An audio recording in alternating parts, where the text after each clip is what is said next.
Hello दोस्तों, कैसे हैं आप लोग। मैं हूं doctor Sanjay Kumar Mishra, founder of Shri Ram Ayurveda research centre and stammering cure clinic. हम अपने चैनल में आपका स्वागत करते हैं और आज आप लोगों को एक स्पेशल टॉपिक पर हम बात करेंगे। आज वर्षा ऋतु में आयुर्वेद में चरक संहिता में, बाघभट्ट में और एंशिएंट जो बुक है हमारे, उसमें क्या बताया गया है, उसका पूरा लाइफ स्टाइल के बारे में आज हम बात करेंगे। क्या खाना चाहिए, क्या कैसे रहना चाहिए, कैसे जीना चाहिए, पूरा आपका लाइफ स्टाइल क्या है, मिनट से मिनट जो इन्फॉर्मेशन है आज हम उस पर बात करेंगे। इसके लिए बने रहिए मेरे चैनल पर और चैनल को सब्सक्राइब कीजिए, लाइक कीजिए, बेल का आइकन दबाइए। आज हम आपसे बात करने वाले हैं कि चरक चार्ज जो थे, जो एंशिएंट जो आयुर्वेदा साइंस है उसका जो फादर माने जाते हैं मेडिसिन का, उन्होंने क्या कहा है।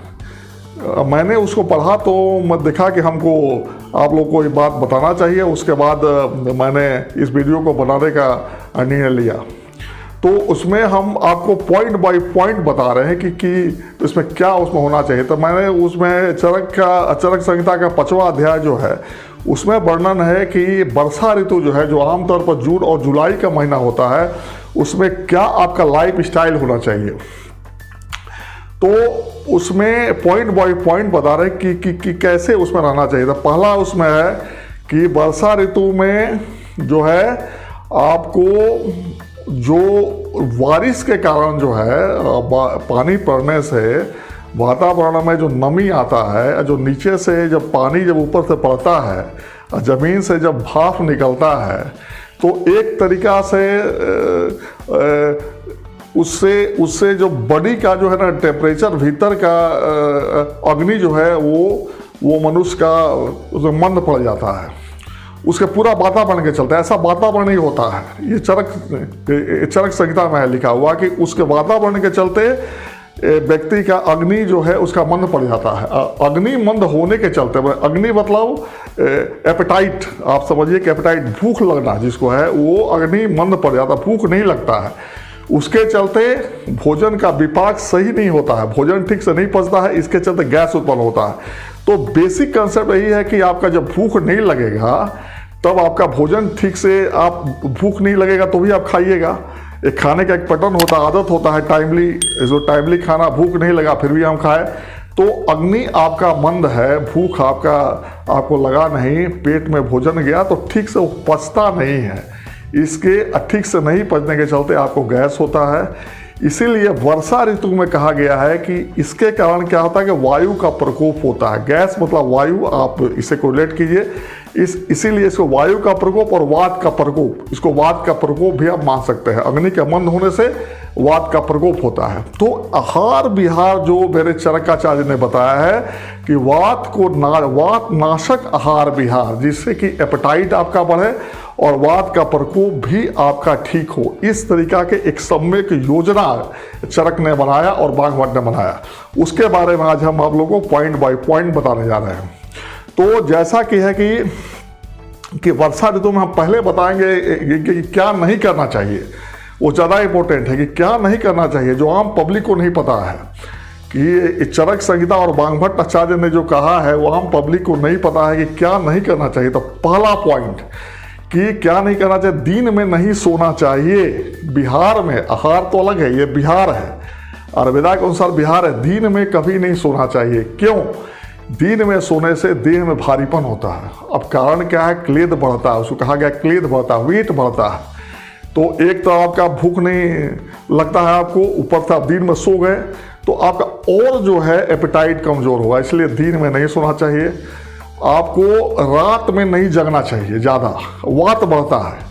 रात में जगने से वात बढ़ता है। ये सारा बहुत साइंटिफिकली इसको बनाया गया है। रात में ज़्यादा नहीं जगना चाहिए, व्यायाम नहीं करना चाहिए। आयुर्वेदा में चरकाचार्य ने कहा है कि वर्षा ऋतु में व्यायाम नहीं करना चाहिए। तो व्यायाम का मतलब यह है कि एक्सेसिव व्यायाम नहीं करना चाहिए। छोटा मोटा व्यायाम, मॉर्निंग वॉक वगैरह आप कर सकते हैं। जिम में जाकर व्यायाम करना वर्षा ऋतु में बदनेम है, बंद किया गया, रह गया, उसको रोका गया है। जून और जुलाई महीना में जिम में जाकर व्यायाम इसमें नहीं करना चाहिए, इसलिए कि वात आपका पहले से बढ़ा हुआ है। व्यायाम करने से आचार्यों ने कहा है कि वात का वृद्धि होता है, इसलिए व्यायाम को नहीं करना चाहिए। सेक्स भी नहीं करना चाहिए, सेक्सुअल इंडल्जेंस इसमें नहीं होना चाहिए, आचार्य ने इसको बताया है। और आहार विहार में क्या है, सत्तू घोल के नहीं पीना चाहिए। अब भले आप लोगों को नहीं पता है, जिसको ग्राम पाउडर कहा जाता है, चना का सत्तू होता है, उसी को कहता है। बिहार उत्तर प्रदेश में बहुत इसको पिया जाता है, हम लोगों को तो आदत है। तो ये सत्तू घोल के नहीं पीना चाहिए, उससे क्या होता है कि वो भारी होता है पचने में। और हमको लघु आहार विहार चाहिए, जिससे कि पेट मेरा ठीक रहे, जिससे कि जो मंद पड़ा हुआ है अग्नि जो है, अम्ल रस का ठीक से अम्ल रस वो नहीं निकल रहा है, वो ठीक से निकले। सत्तू थोड़ा भारी होता है, तो इसलिए मना किया गया कि सत्तू पानी में घोलकर वर्षा ऋतु में एकदम नहीं पीना चाहिए। वर्षा ऋतु में और क्या करना चाहिए, ये तो हुआ कि क्या इसमें नहीं करना चाहिए, क्या करना चाहिए। तो वर्षा ऋतु में खास करके बताया गया कि मधु का प्रयोग करना चाहिए। मधु आप जान रहे हैं, मधु जो होता है ग्लूकोज और फ्रुक्टोज से उसमें बहुत ज़्यादा होता है। और मध को ऐसे भी बढ़िया इस माना जाता है, लोग अपने मोटापा को कम करने के लिए भी उसको लेते हैं। लेकिन वर्षा ऋतु में लिखा गया है कि अपने भोजन में मधु मिलाकर खाइए। आपने जो भी आप खाना खा रहे हैं उसमें थोड़ा सा मधु डाल दीजिए। आयुर्वेदा के हिसाब से आयुर्वेदा में लिखा हुआ है कि अपने भोजन में थोड़ा सा मध मिला के खाइए, उससे आपका क्लेद जो उत्पन्न होता है वर्षा ऋतु में, क्लेद माने भारीपन। दोस्तों आप महसूस करते होंगे कि वर्षा का जो ऋतु है, देह में भारीपन जैसा लगता है, देह में हल्कापन जैसा नहीं लगता है, ऐसा लगता है कि देह थोड़ा भारी भारी क्लेद है। तो मधु क्लेद नाशक है। आयुर्वेद शास्त्र के अनुसार, चरक के अनुसार मधु क्लेद नाशक है, और ये क्लेद नाशक के चलते मधु का प्रयोग बताया गया है वर्षा ऋतु में। हम तो कहेंगे कि सुबह सुबह उठ के पहले 1 चम्मच आप मधु खा लीजिए, या भोजन में भी मधु मिला खाइए। स्नेह जनित पदार्थ खाना चाहिए। अब देखिए, स्नेह का मतलब ये है कि ये रिफाइंड ऑयल नहीं, गाय का घी स्नेह में सर्वश्रेष्ठ है। सर्वश्रेष्ठ एपेटाइजर को माना गया है गाय का घी को सर्वश्रेष्ठ एपेटाइजर, भूख लगने वाला माना गया है। अग्नि दीपक का नाम या गौघित अग्नि दीपन करने में सर्वश्रेष्ठ है, वो चरक संहिता में बताया गया है। तो गाय का घी आप अपने खाना में थोड़ा थोड़ा मिलाकर आप खा सकते हैं, बहुत हैवी मात्रा में नहीं। और एक खास बात और है गाय का घी अगर शुद्ध है तो उसमें कोलेस्ट्रॉल उसमें नहीं के बराबर होता है। आप कोई भी गूगल में देख लीजिए, शोध पत्र में देख लीजिए, नेग्लिजिबल होता है। अनसैचुरेटेड फैट गाय के घी में सबसे ज़्यादा होता है, और अनसैचुरेटेड फैट जो है गुड कोलेस्ट्रॉल को बढ़ावा देता है। तो वैसे भी गाय का घी बहुत फायदा करता है। गाय का घी सबसे बड़ा मेघ है, ब्रेन टॉनिक है। गाय का घी जैसे जैसे पुराना होते जाता है, ब्रेन टॉनिक एसिडिटी का पावर बढ़ते जाता है। इसके बारे में एक टॉपिक हम फिर से बनाएंगे, लेकिन अभी हम गाय का घी बता रहे हैं कि अगर खाना में गाय का घी आपको खाना चाहिए, थोड़ा बहुत आपका मधु का प्रयोग भी करना चाहिए।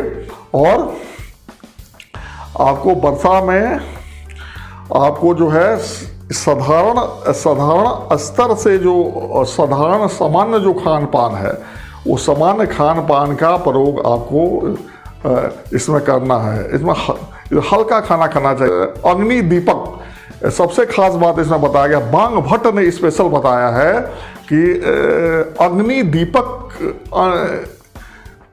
औषधि का प्रयोग आप कीजिए। अग्नि दीपक में क्या क्या है, एपेटाइट को बढ़ाने वाला। अग्नि दीपक में सबसे खासियत है कि सबसे बेस्ट अग्नि दीपक का थोड़ा बहुत हम एग्जाम्पल आपको देते हैं। सोंठ, अदरक का सुखाया हुआ जो अदरक होता है उसको सोंठ कहते हैं। अदरक भी आप ले सकते हैं, लेकिन सोंठ ज़्यादा अग्निदीपन का काम करता है। आप मरीच डालते हैं, गोल मिर्च जिसको बोलता है पाइपर निगरम, तो अब पिपली भी है अग्निदीपक। ये छोटा मोटा एग्जाम्पल है। सौंफ भी अग्निदीपक है, बहुत सारा है अग्निदीपक। तो अग्नि को बढ़ाने वाला, आपके एपेटाइट को बढ़ाने वाला, भूख को बढ़ाने वाला, अग्नि को बढ़ाने वाला पदार्थ इसमें खाना चाहिए। अम्ल और लवण रस युक्त पदार्थ को खाना चाहिए। This is the most important. अम्ल और लवण रस। यहाँ अम्ल से क्या पता है? अम्ल का मतलब ये नहीं हुआ कि आप जाके जो है थम्सअप पी लीजिए, उसमें भी होता है अम्ल। नहीं, वो अम्ल नहीं, वो जहर है। अम्ल होता है जैसे नींबू का साइट्रिक एसिड अम्ल है।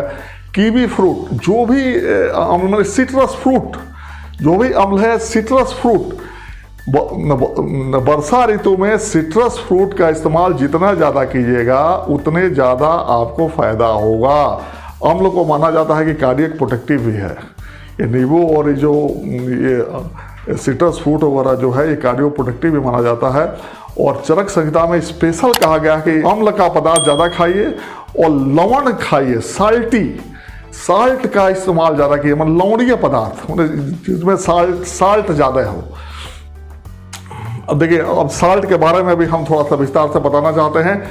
एक्चुअली सामान्य तौर पर देखिएगा तो साल्ट दो तरीका का है। एक जो समुद्र से निकला हुआ साल्ट है, सोडियम क्लोराइड, हम लोग जिसको खाते हैं घर में अक्सर, जो बाज़ार में मिलता है, टाटा नमक, ये नमक, शुद्ध नमक, सब सोडियम क्लोराइड होता है। उसको समुद्र नमक कहा जाता है इसमें हमारे आयुर्वेद शास्त्र में। तो एक होता है समुद्र नमक, एक होता है सैंधोल नमक जिसको कहा जाता है, जो पहाड़ में मिलता है, जो पहाड़ को तोड़ के जिसको निकाला जाता है, उसको शुद्ध माना गया। आयुर्वेद शास्त्र में सैंधोल नमक को त्रिदोष नाशक माना गया है। और ये समुद्र नमक जो है सोडियम क्लोराइड, इसको त्रिदोष कारक माना गया है आयुर्वेद शास्त्र के संहिता वर्णन में। लेकिन घर घर परंपरा है कि सेंधो की सामान्य नमक खाइए। खाना तो सेंधो नमक चाहिए जो त्रिदोष नाशक है। तो आयुर्वेद शास्त्र के अनुसार आप सेंधो नमक का प्रयोग ज़्यादा करना चाहिए और उसका मात्रा को बढ़ा के भी खा सकते हैं। जिस चीज़ में साल्ट ज़्यादा है उसका प्रयोग कीजिए, साल्ट बढ़ा के प्रयोग कीजिए। थोड़ा सा स्नेह का चीज़ खाइए। बताया कि उसमें गौ घी श्रेष्ठ है। मस्टर्ड ऑयल बेस्ट है। कोई भी ऑयल में मस्टर्ड ऑयल को आयुर्वेद शास्त्र बेस्ट ऑयल मानता है। आप थोड़ा ज़्यादा मस्टर्ड ऑयल में बनाया हुआ चीज़ उस खा सकते हैं, थोड़ा घी उसमें खा सकते हैं, मधु खा सकते हैं। ये एक सामान्य आहार विहार है आयुर्वेद शास्त्र के अनुसार। वर्षा ऋतु में जून और जुलाई महीने में अगर आप इसको कीजिएगा, ये सारा प्रोसेस अगर आप फॉलो कीजिएगा, तो आप देखिएगा कि कभी भी कॉन्स्टिपेशन आपको नहीं होगा। अग्नि के मंद होने से ये कॉन्सिक्वेंसेस है आयुर्वेद शास्त्र में कि अग्नि का अगर आपका मंद है, खाना आप खा रहे हैं, हैवी खाना खा रहे हैं, तो कॉन्स्टिपेशन होगा, कब्जियत होगा, कब्जियत से आपका पाइल्स होगा, बवासीर होगा, पाइल्स होगा, फिस्टूला होगा, फीसर होगा। ये भगंदर और फीसर तीन चीज़ है। पाइल्स, फिस्टूला, फीसर तीन चीज़ होता है अग्नि के मंद होने से। जो उसके बाद होता है, पहले कॉन्स्टिपेशन, उसके बाद ये तीनों होता है। चूंकि आपको स्ट्रेन लगाना पड़ता है, ताकत लगाना पड़ता है, और ताकत लगाने से जो वहाँ का स्फिक्टर है एनस का, वहाँ पर प्रेशर पड़ता है, जिसके चलते ये तीनों बीमारी होता है। तो पेट का वैसे भी इसमें आयुर्वेद शास्त्र में बताया हुआ है कि सर्वे रोगा अपि मंदे अग्नो, सारा रोग करीब अग्नि के मंद होने से होता है। और वर्षा ऋतु में मैंने शुरू में बताया कि अग्नि आपका मंद होता है। पानी पड़ने के कारण जमीन से वाष्प अलग निकलता है, ऊपर से पानी पड़ता है, जिससे कि शरीर में इस तरीके का वातावरण बनता है कि अग्नि आपका जो है मंद हो जाता है। ये विसर्ग काल में आदान काल जो है, इसको आदान काल कहा जाता है। इसमें अग्नि नेचुरली मंद होता है और अग्नि मंद होने से वात प्रकोप होता है। तो आप अक्सर देखते होइएगा, ये नॉर्मली देखने का चीज़ है कि वर्षा ऋतु में आप देखिएगा कि लोग को गैस्ट्रिक बढ़ गया। अक्सर देखिएगा कि लोग कहा कि ढिकार आ रहा है, पेट फूला हुआ है, पच नहीं रहा है। इसका कारण आयुर्वेद शास्त्र में बहुत पहले से बताया गया है। चरक शास्त्र 2000 साल पहले ही बताया गया है कि अग्नि का मंद हो जाता है, वायु बढ़ता है, तो सारा आहार विहार जो वात को कम करे, वात नाशक आहार विहार, जिसमें मैंने सारा बताया कि इस तरीक़ा से अगर आप प्रयोग कीजिएगा, अपने लाइफ स्टाइल को थोड़ा सा बदलिएगा, तो आपका सारा शरीर का जो रोग है, डायबिटीज़, ब्लड प्रेशर, आपको हाइपरटेंशन, बढ़िया से नींद नहीं आना, मोटापा बढ़ना, वेट बढ़ना, सब पर बहुत पॉजिटिव इफेक्ट होगा। आप करके देखिए। वर्षा ऋतु में एक छोटा सा टॉपिक था, तो मैंने बताया कि जो मैंने इंफॉर्मेशन दिया उसको उपयोग में लाइए, उसको देखिए, उसका बेनिफिट आप उठाइए। हम नया नया वीडियो रोज डालते जाएंगे। और मेरे चैनल पर जाइए, मेरे साइट पर जाइए, मेरे साइट में सारा इन्फॉर्मेशन है, सारा डिजीज़ का या ट्रीटमेंट होता है मेरे यहाँ, उसके लिए भी आप कंसल्ट कर सकते हैं। मेरा साइट पर जाके भी वहाँ नंबर है, मेरा वीडियो के डिस्क्रिप्शन में मेरा नंबर है, वो मेरा डिस्क्रिप्शन में सारा वीडियो का लिंक है। आप सारा इन्फॉर्मेशन आप ले सकते हैं, जब चाहिए हमसे कांटेक्ट भी आप कर सकते हैं फ़ोन से, हम सारा इन्फॉर्मेशन आपको देंगे। और चैनल पर बने रहिए, और ये चैनल को लाइक करने में, सब्सक्राइब करने में कंजूसी मत कीजिए आप लोग। इससे आप लोगों को मेरा वीडियो बना मिलता रहेगा, नया इंफॉर्मेशन जो आयुर्वेद शास्त्र का अनछुआ पहलू है उसको भी हम आप लोगों को बताएंगे। इसमें नया वीडियो के इंफॉर्मेशन बनाएंगे, मैंने निकालेंगे, आपको हम देंगे, आपको देंगे। ओके, धन्यवाद।